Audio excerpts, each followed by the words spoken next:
small liberal arts colleges are kind of noteworthy because the classes are smaller and there's more student to professor back and forth exchange. It's very personal. And usually those liberal arts colleges do stress a fundamental curriculum in history, art, mathematics, science, and then of course ethics, philosophy. The bigger institutions have a more difficult time doing that. They have larger classes.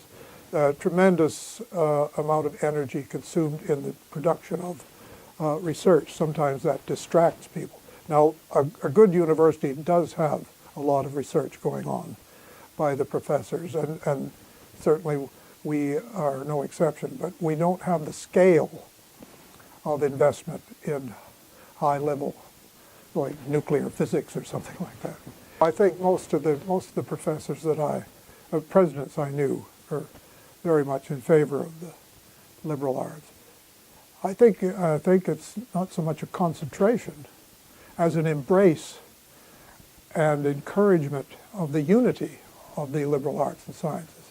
You don't treat science as though it was separate from history. I mean, when you get into history and you start learning about Newton and Humboldt, you can learn an awful lot of science.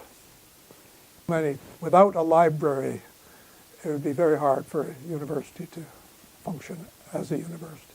It's a strong library. The great libraries of the world really are to be found at the great universities of the world. Now, was the library... The best part of my experience happened every year at graduation. That was the highlight, the feeling of pride you have in the accomplishments of the students that are coming through. There were a few years that I did teach a class. For about 5 years I taught a geology class, and it was the elementary class, introductory class,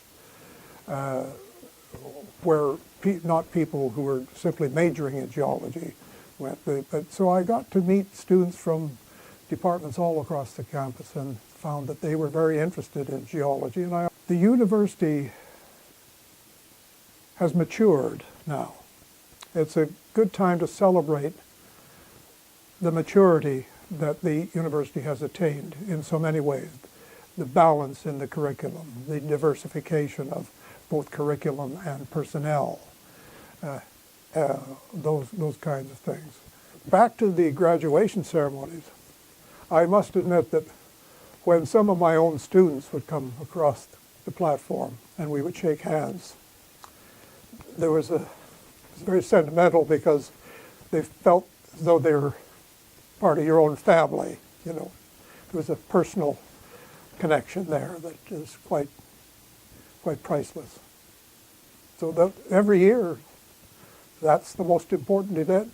All the rest pales by comparison.